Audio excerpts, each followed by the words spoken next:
రామాయణం మరియు మహాభారతం త్రేతాయుగం, ద్వాపర యుగాల్లో జరిగిన గాథలని మనందరికీ తెలిసిందే. కానీ ఆ యుగాలకు నాంది అయిన కృతయుగంలో జరిగిన ఒక మహా అవతార గాథ, రాక్షస సంహార వధ గురించి తెలుసుకునే ప్రయత్నం చేద్దాం.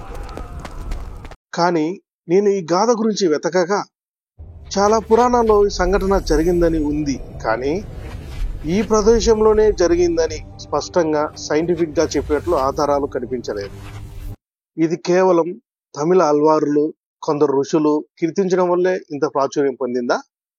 దీని వెనుక అసలు పురాణాల శాస్త్రీయ ఆధారం లేదా? ఈ ప్రశ్నకు సమాధానం వెతకడమే ఈ వీడియో యొక్క ముఖ్య ఉద్దేశం.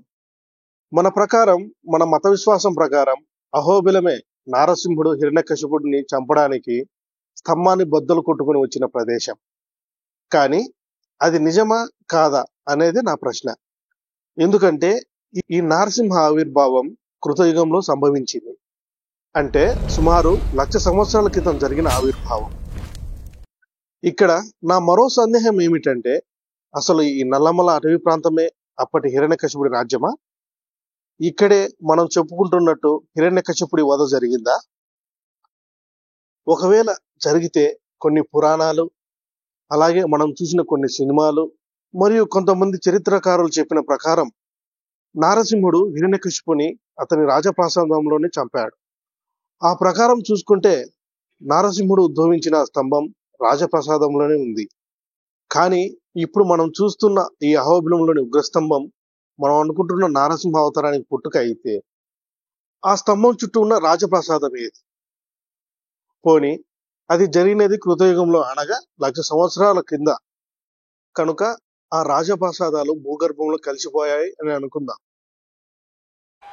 మరి ఆ రాజప్రాసాదం అంతా భూగర్భంలో కలిసి కొండగా మారిందని అనుకుంటే, ఆ ఉగ్రస్తంభం ఎందుకు అలానే ఉంది? ఆ స్తంభం ఉండింది రాజప్రాసాదం లోపలే కదా, అది ఎందుకు అంతరించలేదు? అందులోనూ మనం నారసింహ అవతార గురించి చెప్తున్న ఎన్నో పురాణాలు, విష్ణు పురాణం, భాగవతం, బ్రహ్మాండ పురాణం ఇలాంటి గ్రంథాలలో మనం చూసుకున్నట్లయితే ఈ నారసింహ అవతార కథ కేవలం జయ విజయుల వైకుంఠ శాపంతో మొదలయ్యి హిరణ్యాక్ష, హిరణ్యకశ్యప, ప్రహ్లాద, నరసింహ అవతారం చుట్టూ తిరుగుతూ ఉంటుంది. కానీ అసలు హిరణ్యకశ్యప రాజ్యం ఇది అని అస్సలు దాఖలాలు లేవు. ఇక పురాణాల ప్రకారం నారసింహ అవతార చరిత్ర ఇలా మొదలైంది. ఈ నారసింహ ఆవిర్భావానికి ఆ విష్ణు భగవానుడు నివసించే వైకుంఠంలోనే బీజం పడింది. వైకుంఠం శ్రీ మహావిష్ణువు యొక్క నివాస స్థానం. ఆ స్థానానికి ద్వారపాలకులుగా విశిష్ట భక్తులైన జయ విజయులు కర్తవ్యాన్ని నిర్వర్తించేవారు. ఒకానొక సమయంలో బ్రహ్మమానస పుత్రులైన 4 మహాయోగులు విష్ణు దర్శనం కోసం రాగా, జయ విజయులు వారి రూపాన్ని బట్టి చిన్నపిల్లలుగా భావించి వారిని లోపలికి అనుమతి ఇవ్వకపోవడంతో ఆగ్రహించిన వారు, మీరు ఈ ఆధ్యాత్మిక లోకాన్ని విడిచి భూలోకంలో పుడతారు అని శపిస్తారు. ఆ శాపానికి ఆశ్చర్యపోయిన జయ విజయులు దయచేసి శాప విమోచన మార్గాన్ని తెలియజేయమనగా, అప్పుడే శ్రీ మహావిష్ణువు అక్కడ ప్రత్యక్షమవుతాడు. అలా ప్రత్యక్షమైన మహావిష్ణువు ఆ శాప విమోచన మార్గాన్ని 2 రకాలుగా చెప్తాడు.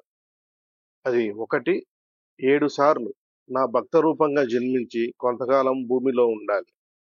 2, 3 సార్లు దుష్ట రూపం దాల్చి నా శత్రువులుగా మారి చివరికి నా ద్వారానే మోక్షం పొందుతారు అని శ్రీహరి పాప విమోచన మార్గాలను తెలుపగా, జయా విజయులు మేము త్వరగా మిమ్మల్ని చేరదగిన ఆ 3 జన్మలే మాకు కావాలి అని కోరుతూ ఆ 2వ మార్గాన్ని ఎంచుకున్నారు. ఆ ఫలితంగా జయా విజయులు కశ్యపముని దితి గర్భాన హిరణ్యాక్ష, హిరణ్యకశిపులుగా జన్మిస్తారు. వీరిద్దరూ చిన్నప్పటి నుండి అపూర్వమైన బలం, క్రూరత్వంతో ఎన్నో దురాక్రమణలు చేశారు. వారి బలం చూసి దేవతలు కూడా భయపడే స్థాయికి చేరుకున్నారు. అలానే వారు అసుర సామ్రాజ్యాన్ని స్థాపించి ముల్లోకాలను భయపెట్టేవారు. వీరిలో చిన్నవాడైన హిరణ్యాక్షుడు ఆ అసుర రాజ్యాన్ని పాలించేవాడు. పెద్దవాడైన హిరణ్యకశిపుడు అతనికి తోడుగా ఉండేవాడు. ఒకానొక సమయంలో హిరణ్యాక్షుడు తన హద్దు మీరి భూమాతను అపహరించి సముద్ర గర్భంలో దాచిపెట్టి ఉంచాడు. ఆ దుర్మార్గాన్ని చూసిన దేవతలు మహావిష్ణువుని శరణు కోరగా, ఆయన బ్రహ్మ ద్వారా వరాహ అవతారం ఎత్తి హిరణ్యాక్షుని చంపి భూమాతని రక్షిస్తాడు. తన తమ్ముడి మరణాన్ని చూసిన హిరణ్యకశిపుడు మహావిష్ణువు మీద కోపంతో రగిలిపోయాడు.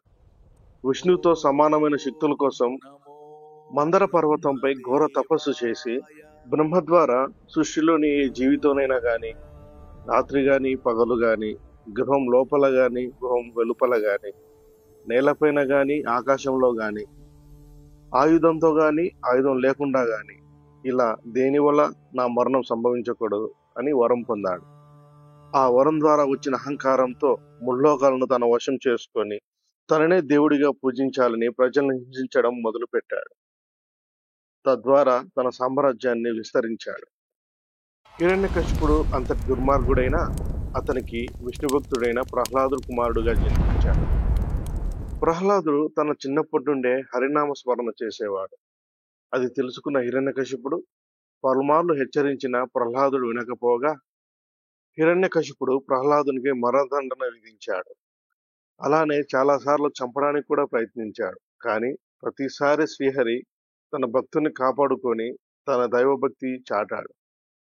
అలా ఒకరోజు ప్రహ్లాదుడిని హిరణ్యకశిపుడు, నీ భగవంతుడు సర్వంతర్యామి అన్నావుగా, ఏది ఈ స్తంభంలో చూపించు అనే స్తంభాన్ని బద్దలు కొట్టగా ఆ స్తంభం నుండి మహావిష్ణువు అమోఘమైన నారసింహ అవతారంగా వచ్చి హిరణ్యకశిపుడు పొందిన అమరత్వ వరానికి అనుగుణంగా అతన్ని సంహరించాడు. అలా నారసింహుడు అవతరించిన ప్రాంతమే ఇప్పటి అహోబిలం. ఆ నారసింహుడు ఉద్భవించిన ఆ స్తంభమే నేడు ఉగ్రస్తంభంగా ప్రసిద్ధి.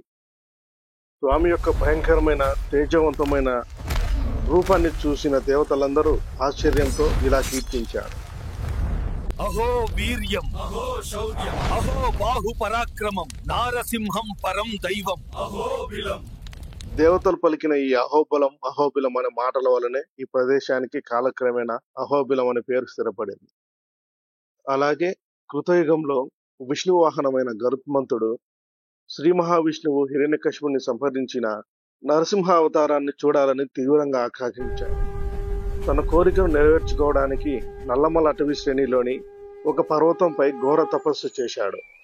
అతని తపస్సుకు మెచ్చిన స్వామి అతని కోరిక నెరవేర్చడానికి ఈ కొండల గుహలలో నరసింహ రూపంలో స్థిరపడ్డారు. గరుత్మంతుని తపస్సు ఫలించిన ప్రదేశం కావడం వల్ల ఈ పర్వత శ్రేణికి గరుడాద్రి, గరుడాచలం మరియు గరుడశైలం అనే పేర్లు వచ్చాయి. అలాగే ప్రహ్లాదుడు విద్య అభ్యసించిన చిన్న గురుకులం, నారసింహుడు రాక్షసులను సంహరించిన తర్వాత తన చేతులకు అంటిన రక్తాన్ని కడిగిన నీటి గుండం ఇప్పటికీ ఎర్రగా ఉండటం మనం గమనించవచ్చు. అలాగే ఈ క్షేత్రానికి తలమానికమైన 9 నవనారసింహ క్షేత్రాలు ఇక్కడ వెలిచాయి. ఇప్పటి వరకు మనం అహోబిలం క్షేత్రం గురించి తెలుసుకున్నాం.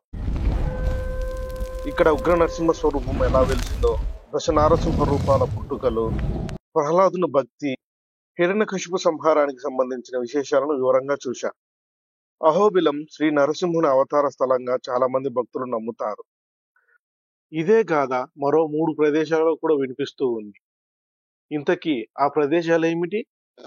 అక్కడ ఉన్న స్థల పురాణం ఏమిటి? అసలు అహోబిలమే అసలు హిరణ్యకశిప రాజ్యంగా చెప్పడానికి ఆధారాలు ఏమైనా ఉన్నాయా? వీటి గురించి తదుపరి వీడియోలో క్షుణ్ణంగా తెలుసుకుందాం.